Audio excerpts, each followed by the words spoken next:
हर रोज एक नई कहानी देखने के लिए चैनल को सब्सक्राइब करें और बेल आइकन दबाना ना भूलें। कनिष्का अपने ऑफिस से घर आकर बैग सोफे पर रखकर सीधा अपनी माँ के पास जाकर कहती है, मम्मी खाने में क्या बनाया है आपने? घिया और रायता बनाया है। क्या है मम्मी, घिया तोरी टिंडे के अलावा भी आप कुछ और बनाती ही नहीं है कभी। मेरा मन नहीं है ये सब खाने का। चुपचाप जो बना है ना वो खा ले। और हाँ, कल से ना तेरे नाम का खाना ही नहीं बनेगा घर में। हाँ तो सही है, फिर कोई अच्छे से सब्जी बना लिया करो ना। मेरा चावल खाने का मन था वैसे भी आज। खुद ही बना लिया कर, फिर खुद भी कुछ सीख ले। हाँ हाँ, थोड़ा आराम करके फिर बनाती हूँ। मेरा कुछ बनाने का मन ही नहीं कर रहा। साथ वाली चाची के घर जाकर पूछती हूँ क्या बनाया है उन्होंने। अरे बाहर क्यों जा रही है तू इतनी रात को?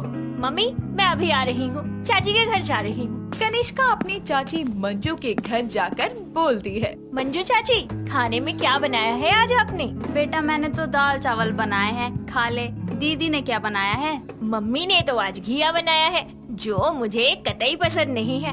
कोई नहीं, तू मेरे पास खा ले। ठीक है चाची, गुड नाइट। कनिष्का अपने घर आकर अपनी माँ से कहती है, मम्मी चाची ने क्या बढ़िया मजेदार दाल चावल बना रखे थे। मैं तो उंगलियां चाटती ही रह गई। अच्छा, उंगलियां तो नहीं खाई तूने। अब तुझे घर का खाना अच्छा नहीं लगेगा, दूसरों से मांग मांग कर खाना जो तुझे अच्छा लगने लगा है। दाल चावल खाने के बाद अपनी मम्मी की थोड़ी सी डांट खाकर कनिष्का सोने चली जाती है। अगले दिन सुबह उठकर वो तैयार होकर बोलती है, ऑफिस जा रही हूँ मैं। अरे खाना तो लेती जा बेटा। चाची ने जो रात को मुझे दाल चावल पैक करके दिए थे ना, वही लेकर जाऊंगी। ऐसे ही कुछ दिनों बाद मंजू कनिष्का को बुलाकर घर ले आती है और उसे दाल चावल बनाना सिखाती है, जिसके बाद कनिष्का अपने घर आकर भी दाल चावल बनाती है और अपनी मम्मी के साथ खाना खाने बैठ जाती है। तभी उसकी माँ खाते हुए बोलती है, बहुत बढ़िया खाना बनाया बेटा तूने। पहली बार इतना बढ़िया खाना बनाया ना कि पूछे मत। ऐसे ही कनिष्का को दाल चावल खाने का भारी शौक चढ़ जाता है और वो आए दिन दाल चावल बना बना कर खाती रहती। तभी उसकी माँ एक दिन कहती है, अरे अपने ससुराल वालों को क्या आए दिन दाल चावल बनाकर खिलाया करेगी? कुछ और बनाना भी सीख ले। मम्मी मैं कुछ भी बना सकती हूँ, सब कुछ आता है मुझे बनाना। चल सही है, कम से कम मेरे सर की बला तो टली। अब तू अपने ससुराल वालों को भूखा तो नहीं मरने देगी, कुछ तो बनाकर खिला ही देगी। ऐसे ही कुछ दिनों बाद कनिष्का के लिए प्रदीप नाम के लड़के का रिश्ता आता है और लड़के की माँ तारा और पिता सुरेंद्र कनिष्का को देखकर कहते हैं, बेटा घर का काम और खाना बनाना आता है ना? क्या क्या बना लेती हो? जी सब कुछ बनाना आता है, सब बना लेती हूँ। मुंह बनाना तो नहीं आता ना छोटी छोटी बातों पर? अरे नहीं नहीं, कैसी बातें कर रही हैं आप? मेरी बिटिया बड़ी समझदार है। फिर तो बढ़िया है।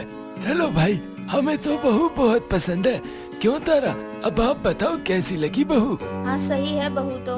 आपको हमारा बेटा पसंद है तो शादी की बात आगे बढ़ाएं। हाँ हाँ हमें तो पसंद है, तो बस एक बार दोनों बच्चे आपस में बात कर लेते तो बड़ा बेहतर होता। प्रदीप और कनिष्का भी एक दूसरे को पसंद कर लेते हैं और घर वाले सही मुहूर्त देखकर दोनों की शादी करा देती हैं।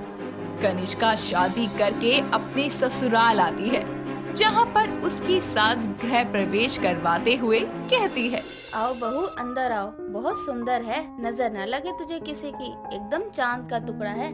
आराम से अंदर आ जा। प्रदीप बहू को कमरा दिखा दे बेटा, जरूरत हो तो कुछ मांग लेना। ठीक है माँ जी।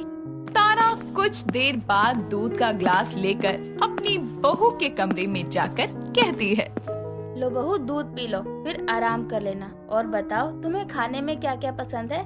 आज हम वही बना लेंगे। माँ जी कुछ भी बना लो, मैं तो सब कुछ ही खा लेती हूँ। नहीं बेटा शर्माओ मत, आज से ये तुम्हारा घर है। बताओ बताओ।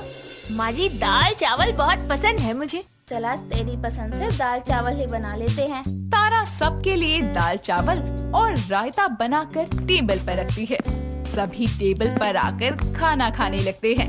तभी दाल चावल देखकर प्रदीप बोलता है, मम्मी आज दाल चावल क्यों बना लिया आपने?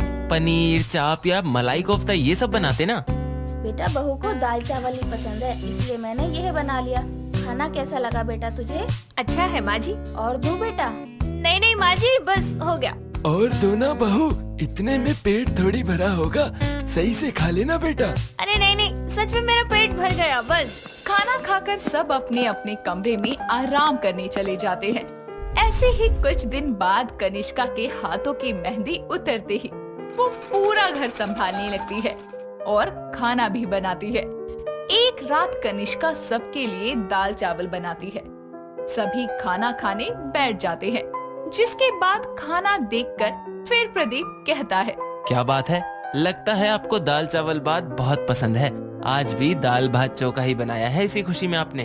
आत्मा प्रसन्न हो गई, बहुत अच्छा खाना बनाया है बहू ने। सच में बहुत ही अच्छा बनाया है तुमने दाल भात चोखा। एक्सपर्ट हो तुम, शेफ थी क्या पहले?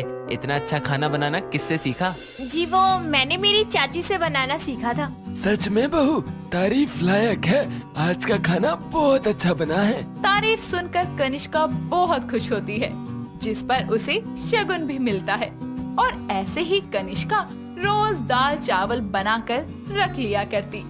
ये देखकर एक दिन खाने की टेबल पर बैठी तारा कहती है, बेटा रोज रोज एक ही चीज खाकर मन उब गया है, और कुछ बना लिया कर। रोज रोज दाल चावल सही नहीं है। मेरी तबीयत खराब हो गई है, आज पूरा दिन वॉशरूम में थी मैं। यार पेट भी नहीं भरता रोज रोज चावल खाने से, इतने भी पसंद नहीं है। तारीफ क्या कर दी, तुम तो रोज रोज दाल भात बना कर रख देती हो। बाकी सब्जियां खत्म हो गयी क्या? दाल दाल दाल 24 घंटे दाल चावल ही मिलते हैं। तबीयत खराब करोगी सबकी। दाल न हो गई, बीरबल की खिचड़ी हो गई। बस भी करो, बात को खत्म करो, कल से बना लेगी बहू। और तू आराम से बात करा कर। नहीं पापा जी सही बोल रहे हैं ये। ऐसे ही गुस्से में प्रदीप खाना छोड़कर ऑनलाइन खाना ऑर्डर करता है और सबके लिए कढ़ाई पनीर मंगवा लेता है। जिसके बाद सब खाना खाकर आराम करने लगते हैं। और कुछ दिनों बाद कनिष्का के ससुर बोलते हैं, आज मेरा दाल चावल खाने का मन कर रहा है, बहू के हाथ के दाल चावल बनवाओ। बेटा आज तू दाल चावल बना ले, तेरे पापा जी का दाल चावल खाने का मन कर रहा है। मेरा भी कुछ बनाने का मन नहीं है वैसे भी आज तो मजा आ गया। मेरे दिल की बात बोल दी पापा जी ने। आज तो मैं पेट भर के खाऊंगी। लेकिन माँ जी उन्होंने नहीं खाए तो? खा लेगा, अब तो बहुत दिनों बाद बन रहे हैं। शाम को खाना बनाने के बाद कनिष्का कहती है, खाना बन गया माँ जी। टेबल पर रख दो, सब आ रहे हैं खाने के लिए। वाह जी, आज तो दाल भात। ओ बबुआ, दाल भात खाई बो। तू सुधरेगा नहीं ना, बहू से पंगे लेता रहता है। आशिका और नमन जैसे ही फिल्म देखकर घर आते हैं, तभी नमन की माँ सुजाता हॉल में बैठी होती है और अपने बेटे बहू को आते देखकर बोलती है, आ गए दोनों मियाँ बीवी। कहाँ घूमने गए थे मुझे बिना बताए? कहीं नहीं माँ, वो हम तो। नमन कोई जरूरत नहीं है बताने की कि हम कहाँ गए थे। क्या बोल रही हो माँ के सामने? तुम्हें अपनी लंका लगवानी है क्या? अच्छा बहू, ज्यादा खुल गई है आज अपने पति के साथ बाहर जाकर। चुपचाप बता कहाँ गई थी मेरे बेटे को लेकर। तेरे को एक बार बोला ना मैं नहीं बताएगी, तो मतलब नहीं बताएगी। आशिका है मैं आशिका, तेरी मर्जी से नहीं अपनी मर्जी से बोलेगी मैं। इतना बोलकर आशिका कमरे में चली जाती है। लेकिन उसका ये अंदाज देखकर सुजाता नमन से बोलती है, क्या है आखिर ये? और बहू की अचानक ही भाषा कैसे बदल गई? कल तक जो मेरे आगे मुंह नहीं खोलती थी, आज ऐसे अकड़ कर बोल कर गई है। वो माँ, हम एक दूर मंदिर गए थे तो उसकी वजह से थक गई है, इसीलिए ऐसे जवाब दिया। आप चिंता मत करो, सुबह तक ठीक हो जाएगी। इतना बोलकर नमन भी कमरे में चला जाता है।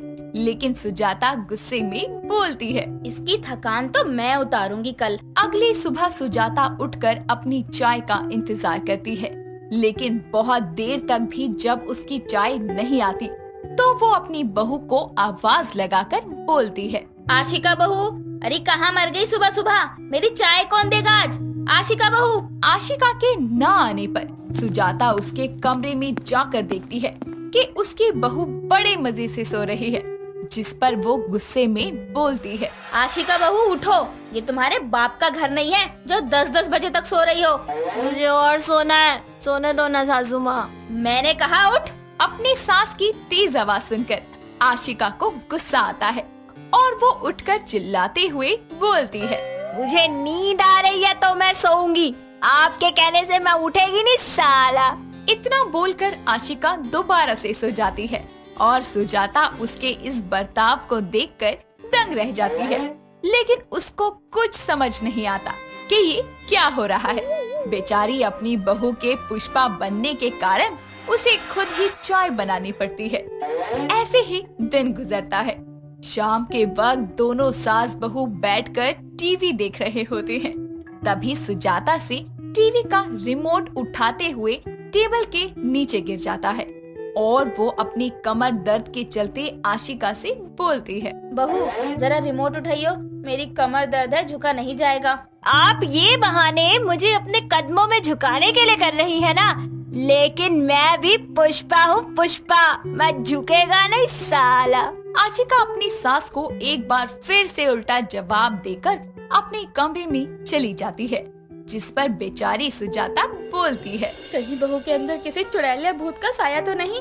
कल रात से अजीबोगरीब बातें कर रही है, कोई पुष्पा नाम की औरत का भूत समा गया है इसके अंदर। हे भगवान, अब मैं क्या करूं? अपनी बहू के इस बदले बर्ताव को सुजाता ऊपरी चक्कर समझकर उसे ठीक करने के लिए एक बाबा को घर बुलाती है।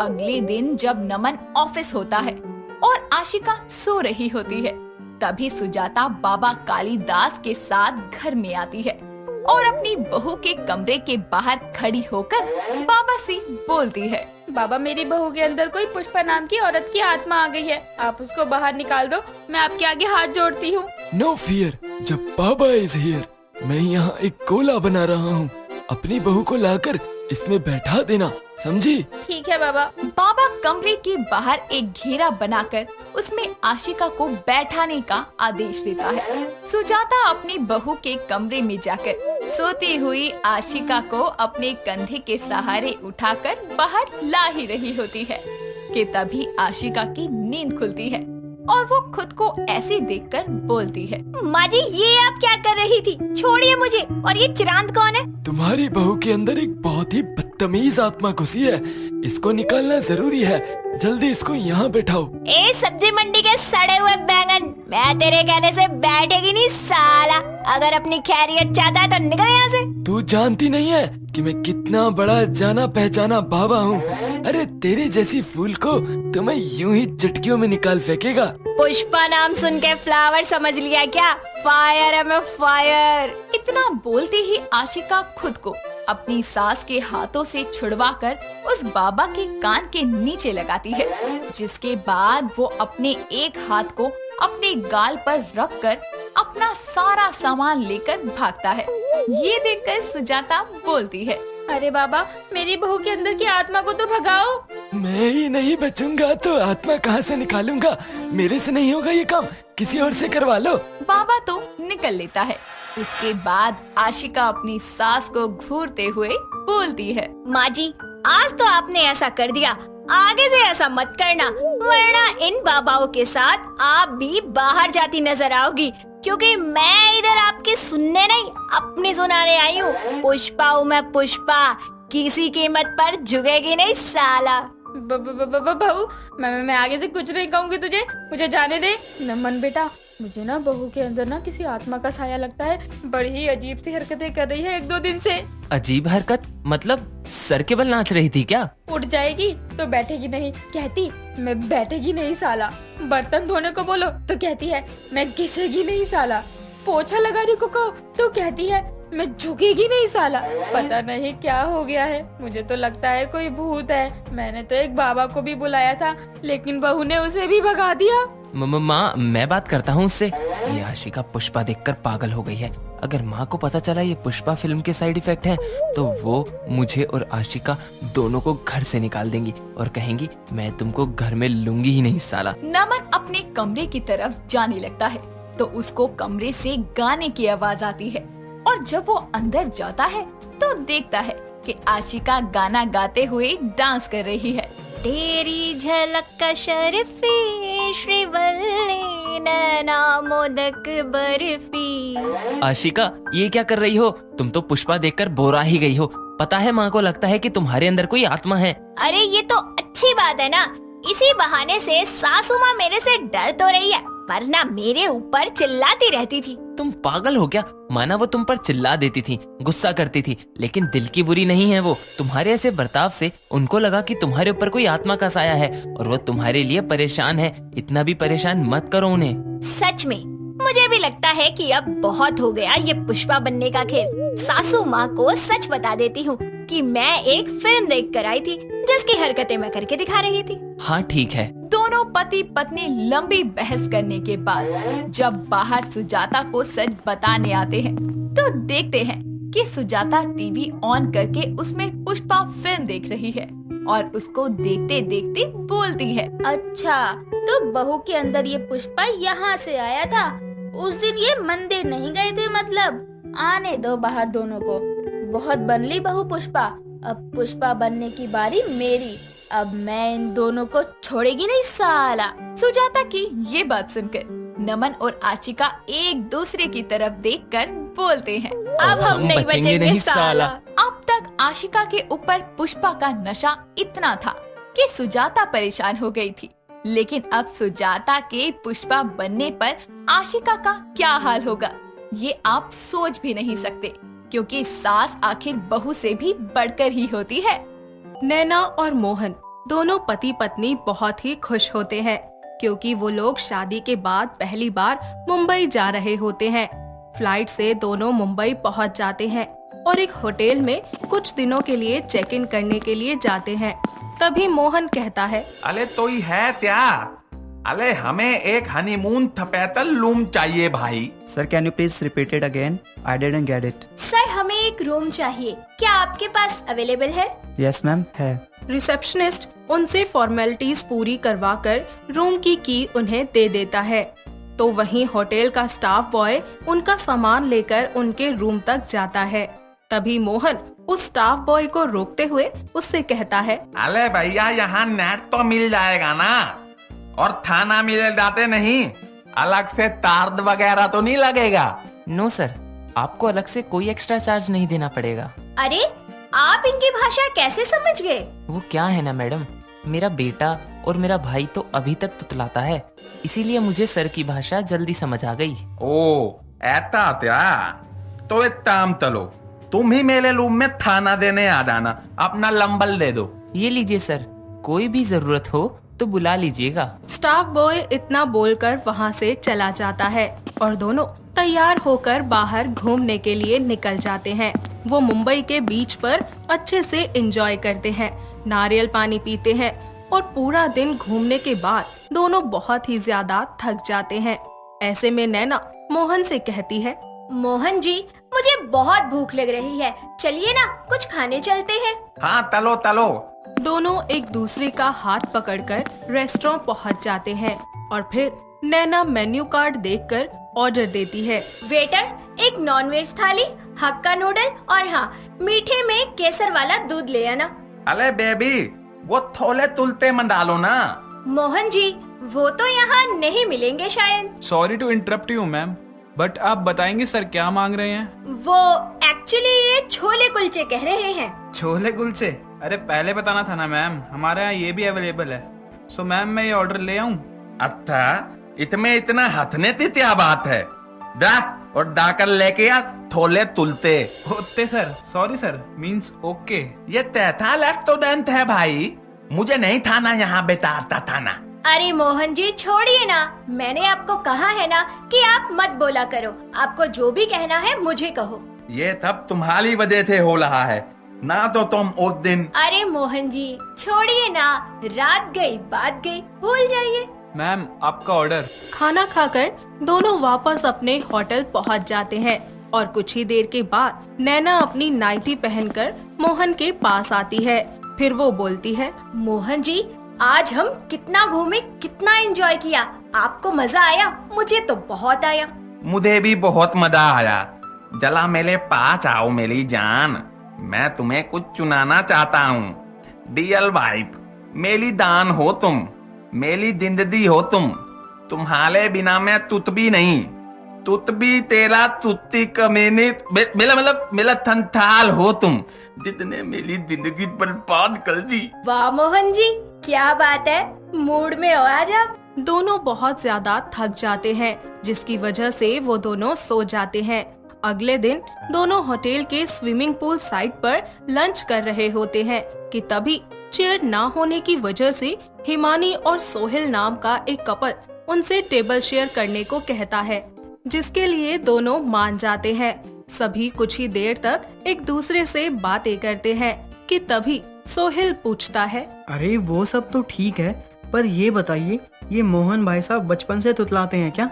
अरे आप भी सब क्या बातें लेके बैठ गए, चलिए ना खाना खाते हैं। नहीं, आज मैं तब तो तुम्हारी हलकत बतला के लाऊंगा। इतना कहकर मोहन सोहेल को अपनी सुहागरात वाली रात के बारे में सब बताता है, जब नैना दुल्हन बनकर बेड पर बैठी हुई थी। वाओ नैना, भगवान ने तुम्हें कितनी फुर्सत से बनाया है। हटिए आप, मेरे पास आने से पहले आपको मेरे हाथों से बनी खीर खानी होगी। ठीक है, पर तुम अपने हाथ से खिलाओगी तभी खाऊंगा, उससे पहले एक डांस। मोहन उसके हाथों की कलाइयों को प्यार से मोड़ता है, जिसकी वजह से नैना के हाथ की कांच की चूड़ियां टूट जाती हैं और उसके कुछ टुकड़े वहीं खीर में गिर जाते हैं, जिस बात की भनक उन दोनों में से किसी को भी नहीं होती। तो वहीं दोनों अपने डांस में मग्न होते हैं। कुछ ही देर के बाद नैना बोलती है, मोहन जी अब मैं थक गई हूँ, थम जाइए ना। अच्छा ठीक है, लेकिन अब मुझे खीर खिलाओ, नहीं तो ये ठंडी हो जाएगी। ये लीजिए खीर, खाइए और बताइए कैसी बनी है। मोहन के इतना बोलते ही उसकी जीभ से खून निकलने लगता है और दोनों उसी हाल में डॉक्टर के पास पहुंच जाते हैं, जहां डॉक्टर दूल्हे राजा को एग्जामिन करते हैं और फिर बताते हैं, बड़ी गंभीर समस्या है। आप दोनों को देखकर समझ नहीं आता क्या कहूँ। आज की रात आपने ऐसा क्या किया कि अपने पति की जीभ ही काट दी। मोहन जी, आप 2 दिन तक कुछ मत बोलिएगा। डॉक्टर मैंने कुछ नहीं किया, ये तो अच्छा खासा बोल रहे थे, फिर मैंने इन्हें खीर खिलाई और उसके बाद ये चिल्लाने लगे। अरे नैना जी, आप रो क्यों रही हैं? शायद मेरी वजह से आज इनकी ये हालत हुई है। नैना जी, अब जो हो गया उसको कोई बदल नहीं सकता। खैर, आप इनका ख्याल रखिए और देखिए 2-4 दिन बाद ये कैसे बोल रहे हैं। हो सकता है जीभ से बोलने में इनको कठिनाई हो, इसलिए आप उनकी बात समझने की कोशिश करना और ख्याल रखना। डॉक्टर के पास से वापस आने के बाद नैना मोहन का बहुत ख्याल रखती है और 4 दिन के बाद जब मोहन बोलता है तो तुतला कर बोलता है, नैना टमाटर खा लो। मोहन जी, जब आप कमाते हैं तो मैं क्या करूं कमाकर? है मेरे लाम थाई। अरे टमाटर नहीं, टमाटर, टमाटो। अरे अब लो तू लियो, अब क्या तल दिया मैंने? मेरी वजह से आप तोतले बोल रहे हैं और मैं आपकी बात समझ भी नहीं पा रही हूँ। कोई बात नहीं नैना, दिले दिले तुम तब धमक दाओ दी। तलो अब मुत तुलाओ, तलो तलो जल्दी तलो। अभी? पर कैसे? मुत तुलाओ ना नैना। ठीक है। मोहन के इतना कहने पर नैना वॉशरूम चली जाती है। उसके वापस आने पर मोहन उसे बताता है कि उसने वॉशरूम जाने को नहीं, स्माइल करने को कहा था। इसी तरह समय बीतता जाता है और नैना धीरे धीरे मोहन की बातों को समझने लगती है। और इत तले मैं तोतला हुआ, दितते बाद ये मेरी बात तमदने लग गई। इसका मतलब भाभी जी ने ही आपको तोतला बना दिया। मोहन भाई साहब, डॉक्टर ने क्या बताया? आप पहले की तरह नॉर्मल कब बोल पाएंगे? जी, डॉक्टर ने कहा है कि थोड़े वक्त के बाद आप पहले की तरह बोलने लगेंगे। आपकी जुबान पर कट लग गया है ना, इस वजह से आप तुतला रहे हैं। कोई नहीं नैना, तुम फिक्र मत करो, भाई साहब बहुत जल्दी बोलने लगेंगे। इनसे ना तुम बोलने की कोशिश करवाया करो, ज्यादा बुलवाने की कोशिश करोगी तो ये ऑटोमेटिकली ठीक हो जाएंगे। मोहन और नैना कुछ दिन तक उसी कपल के साथ बहुत एंजॉय करते हैं और फिर पूरा मुंबई घूमने के बाद वो दोनों वापस अपने शहर लौट जाते हैं। ऐसे में नैना की सास उसे ताने देते हुए कहती है, आ गए तुम दोनों घूमकर। मोहन बेटा, इसने कुछ ज्यादा परेशान तो नहीं किया ना? नहीं माँ, नैना ने थी तैयार रखा था मेला और हमने अत्ते अत्ते मदे तरे। हाँ माँ जी, मैं आप दोनों के लिए चाय बना कर लाती हूँ। नहीं, मैं खुद बना लूंगी, तुम दोनों जाकर आराम करो। अपनी सास की बात सुनकर वो अपने पति के साथ अपने कमरे में जाकर रेस्ट करती है। वक्त बीतता जाता है। ऐसे ही एक दिन मोहन अपने ऑफिस जा रहा होता है और नैना से कहता है, अरे नैना, मेरी फाइल कहाँ लथी है, मिल ही नहीं रही मुझे। अरे क्या हुआ, क्या चाहिए आपको? अरे यार, कब से कह रहा हूँ फाइल ला दो, फाइल ला दो, सुनती नहीं हो तुम। मोहन जी, आपने अभी एकदम क्लियर बोला, पहले की तरह। मैंने सही से क्या मैं सही बोल पा रहा हूँ? प्लीज एक बार मेरे कानों की तसल्ली के लिए फिर से फाइल मांगिए ना मुझसे। नैना, मेरी फाइल दे दो। इस तरह वो दोनों बहुत ज्यादा खुश हो जाते हैं। इस सब के बाद मोहन को भी अपनी बात किसी को समझाने के लिए बार बार नहीं बोलना पड़ता और वो दोनों अपनी जिंदगी की खुशी खुशी एक नई शुरुआत करते हैं। प्रीति अपनी दोस्त ईशा के साथ शॉपिंग करके लौट रही थी। तभी रास्ते में एक गोलगप्पे वाले के स्टॉल को देखकर प्रीति बोलती है, चल ईशा, गोलगप्पे खाते हैं, बड़ा मन कर रहा है। क्या यार, मॉल में ही खा लेती, यहाँ रोड साइड से खाएगी क्या? ओ, अंबानी के खानदान की आखिरी चिंगारी, चुपचाप चल और खा ले। आई बड़ी रोड साइड फूड वाली।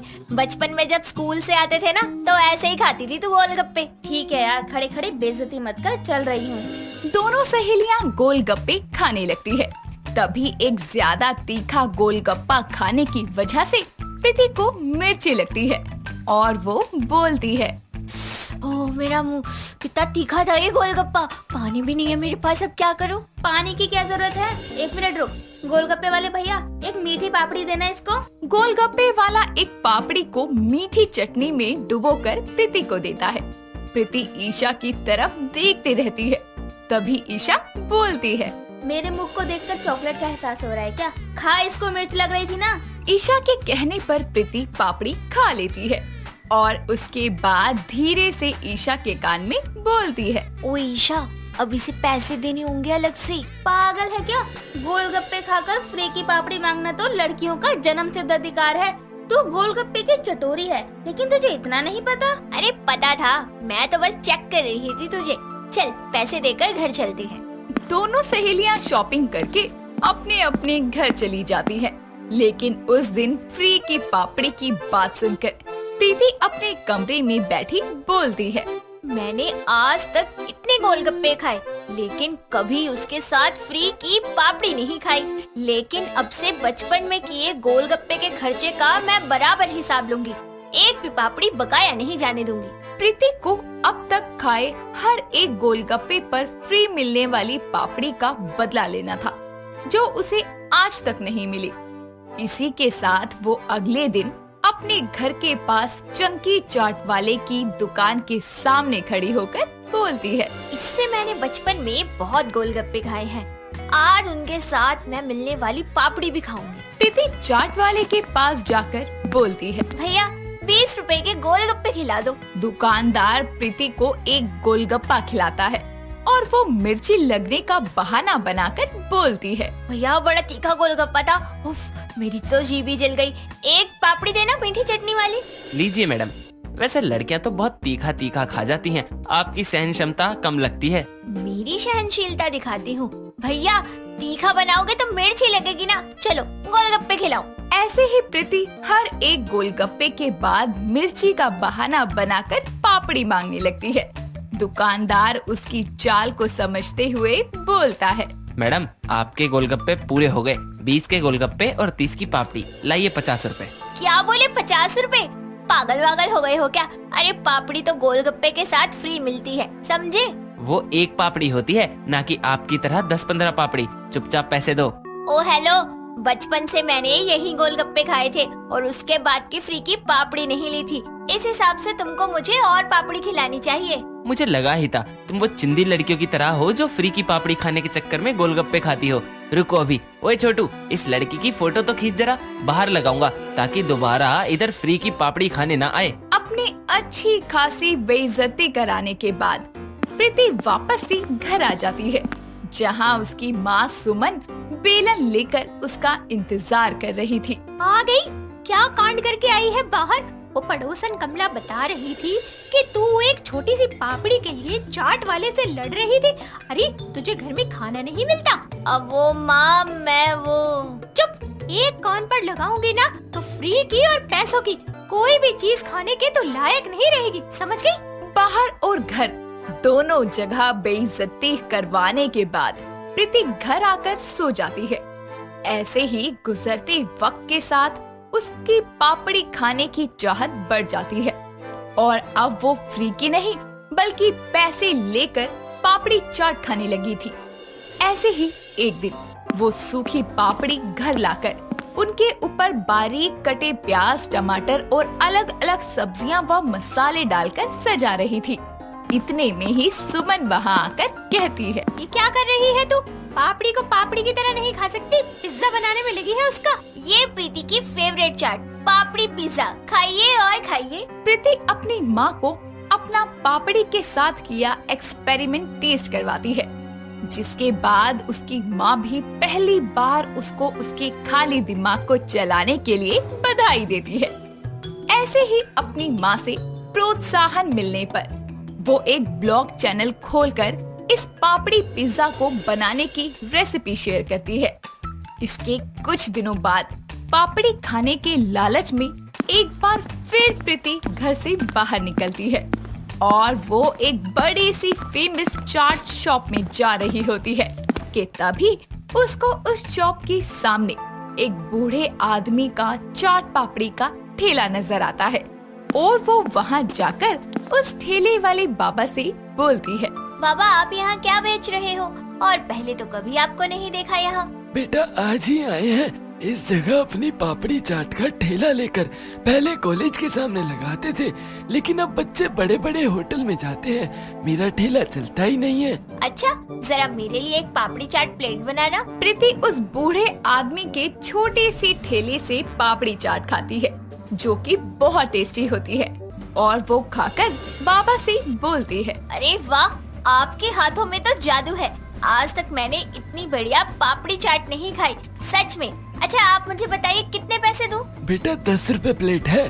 बस 10 रुपए? अरे इससे तो आपको नुकसान हो जाएगा, इसे महंगा करो।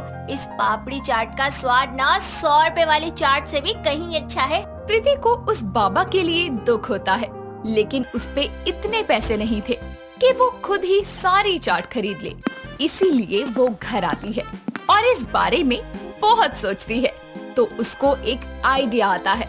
अगले दिन वो वापस से बाबा के ठेले पर जाकर बोलती है, बाबा मेरे पास ना आपके ठेले की सेल बढ़ाने के लिए एक आइडिया है।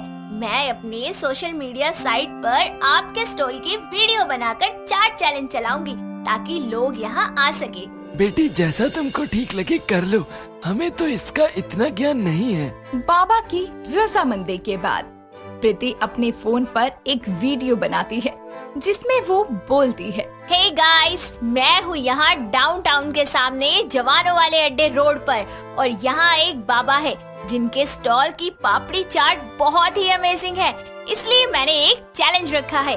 अगर यहाँ आकर आपने 5 प्लेट पापड़ी चाट सिर्फ 5 मिनट में खा ली तो मैं आपको 500 रुपए इनाम दूंगी और अगर आप हार गए तो जितनी पापड़ी की प्लेट आपने खाई है उसके पैसे आप खुद देंगे। और हाँ सबसे इम्पोर्टेंट बात मैं आपको बता दूं, इस पापड़ी चाट की प्लेट का प्राइस सिर्फ और सिर्फ 10 रुपए है, तो जल्दी आइए मैं इंतजार कर रही हूँ। छोटी सी व्लॉग वीडियो बनाकर सोशल मीडिया पर अपलोड करके प्रीति बाबा से बोलती है, देखते हैं मेरी वीडियो का क्या रिस्पॉन्स आता है। कोई नहीं बेटा, कोई फायदा नहीं भी हुआ तो क्या, तूने मेरी मदद करने की सोची यही बहुत है। कुछ देर बाबा और प्रीति इंतजार करते हैं लेकिन कोई नहीं आता, जिससे प्रीति उदास हो जाती है। लेकिन तभी कुछ लड़कियों का ग्रुप आता है और उनमें से निशा नाम की लड़की बोलती है, मैंने आपका ब्लॉग देखा और मैं यहीं पास में थी तो आ गई। मैं ये चैलेंज करूंगी क्योंकि मैं पापड़ी की बहुत बड़ी शौकीन हूँ। अच्छा जी, मुझसे ज्यादा नहीं होंगे, चलिए शुरू करते हैं। बाबा प्लेट लगाओ। बाबा प्लेट लगाते हैं और दोनों चाट खाना शुरू करती हैं। पहली बार में प्रीति जानकर हारती है, जिसके कारण वहाँ देख रहे लोगों को लगता है कि वो जीत सकते हैं। और सभी बाबा की चाट की डिमांड करते हैं। साथ ही स्वाद में लाजवाब होने की वजह से लोग बिना चैलेंज भी उनकी पापड़ी चाट खाने लगते हैं और इस तरह से प्रीति का ये पापड़ी खाने का शौक किसी के घर में आमदनी का रास्ता खोलता है। मिया अपनी सास सुमित्रा के साथ मंदिर जाने के लिए तैयार होती है और जाकर अपनी चप्पल पहनती है। तभी वो देखती है कि एक बार फिर से उसकी चप्पल टूट गई है, तो वो सुमित्रा को अपनी टूटी हुई चप्पल दिखाते हुए बोलती है, ये देखिए माँ जी, अब आप ही बताइए, मैं ये टूटी चप्पल पहनकर मंदिर कैसे चलूं? तो क्या हुआ बहू, कुछ ही देर की तो बात है, इसी को पहन ले। और वैसे भी कौन सा तुझे मंदिर चल कर जाना है, गाड़ी से ही तो जाना है। चल इसी को पहन ले। वैसे आप बोल तो सही रही है माँ जी, जरा आप दिखाना कौन सी चप्पल पहनी है आपने। हाँ हाँ, क्यों नहीं, देख ले। अपनी बहू के कहने पर वो अपनी चप्पल अपने पैरों से निकालकर उसे दिखाते हुए बोलती है, मैं तो बोल रही हूँ बहू, तू भी ऐसी ही चप्पल लियो, एकदम टिकाऊ और आरामदायक। हाँ माँ जी, मैं सोच रही हूँ कि यही चप्पल पहन लूं, क्योंकि मुझे तो सिर्फ पहनने से मतलब है। इतना बोलकर वो अपनी सास की चप्पल को पहन लेती है। साथ ही अपनी सास को अपनी टूटी हुई चप्पल देकर बोलती है, आपकी चप्पल काफी अच्छी है और आपके पैरों से ज्यादा ना मेरे पैरों में अच्छी लग रही है। माँ जी, इसे आप पहन लो, हम रास्ते से दूसरी चप्पल ले लेंगे। पर मैं इसे पहनकर चलूंगी कैसे? माँ जी, अब आप ही ने तो कहा था कि हम कौन सा चल कर जाएंगे, गाड़ी से ही तो जाना है। चलिए अब जल्दी चलते हैं। इतना बोलकर वो अपनी सास को टूटी हुई चप्पल पहना देती है। कुछ ही देर के बाद दोनों सास बहू मंदिर पहुंचती हैं और मंदिर के बाहर अपनी अपनी चप्पल उतार कर रख देती हैं।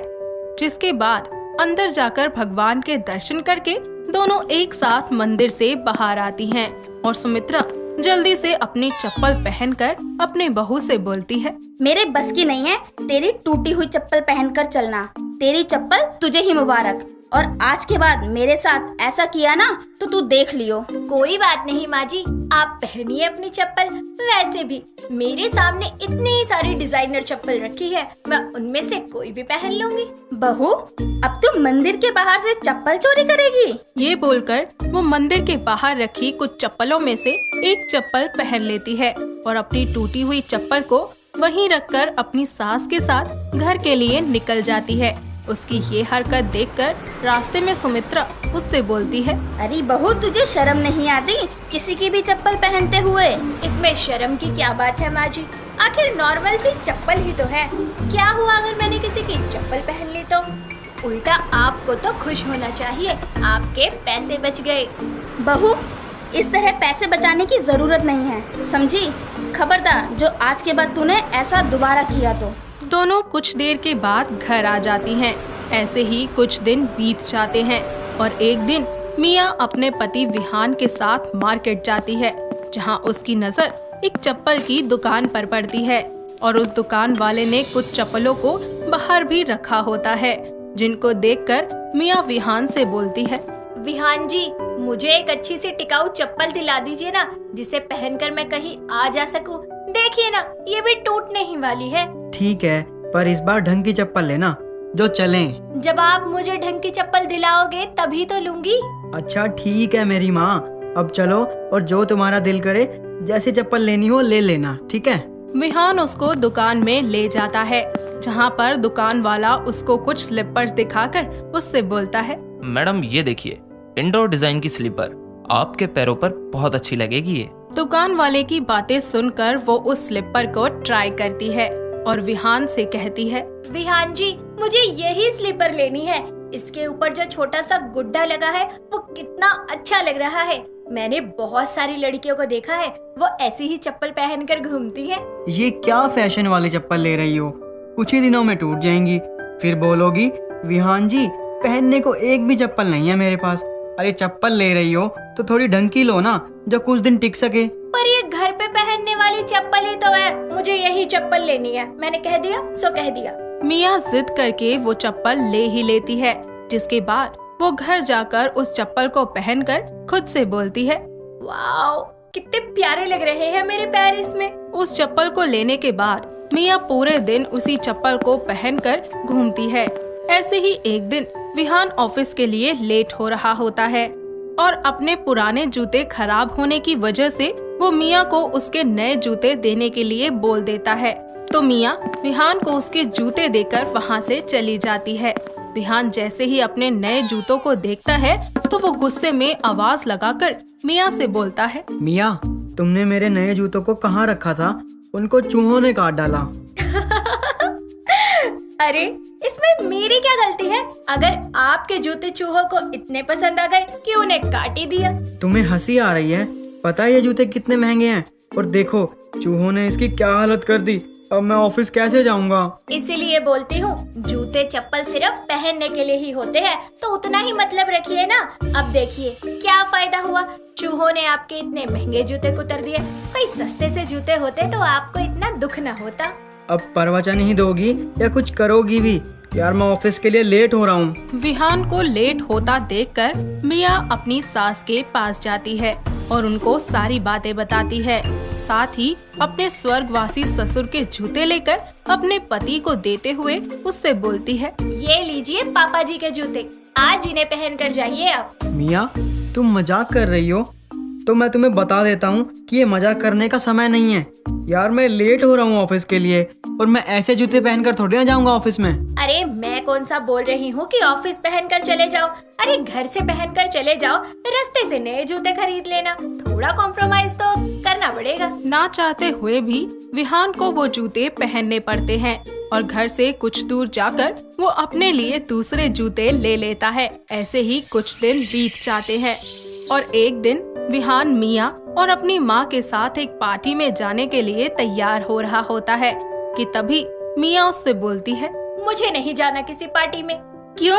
मैं क्या पहन कर जाऊँ पार्टी में? एक भी अच्छी चप्पल नहीं है। जब विहान अच्छी चप्पल लेने को बोल रहा था तो उस दिन क्यों नहीं ली तूने चप्पल? मिया को ऐसे देखकर विहान को अपना जूते वाला इंसिडेंट याद आ जाता है और वो मिया से बोलता है, तुम तो कोई भी चप्पल पहन लेती हो, आखिर तुम्हें तो बस चप्पल पहनने से मतलब है ना। एक काम करो, तुम अपनी घरवाली ही चप्पल पहन लो जो मैंने उस दिन तुम्हें दिलाई थी। वो चप्पल तो घर की है ना, उसे पार्टी में थोड़ी पहन कर जाऊंगी। उसकी ये बात सुनकर सुमित्रा उसको अपना मंदिर वाला हादसा याद दिलाती है, जब सुमित्रा उसकी वजह से टूटी हुई चप्पल पहनकर मंदिर गई थी और विहान अपने जूतों वाला दिन याद दिलाता है। ये सब सोचकर मिया को समझ आ जाता है कि जिस तरह उसको चप्पलों को पहनने का शौक है उसी तरह औरों को भी है और उसको दूसरों के साथ ऐसा नहीं करना चाहिए। जिसके बाद सुमित्रा उसको एक नई और अच्छी डिजाइन की चप्पल दिलवाती है जिसे पहनकर वो अपने पति और सास के साथ पार्टी में जाती है। साथ ही वहाँ पर खूब एंजॉय करती है। दोस्तों, अगर आपको ये कहानी पसंद आई तो इसे लाइक करें, शेयर करें और कमेंट करके बताएं कि कहानी में आपको सबसे अच्छा क्या लगा।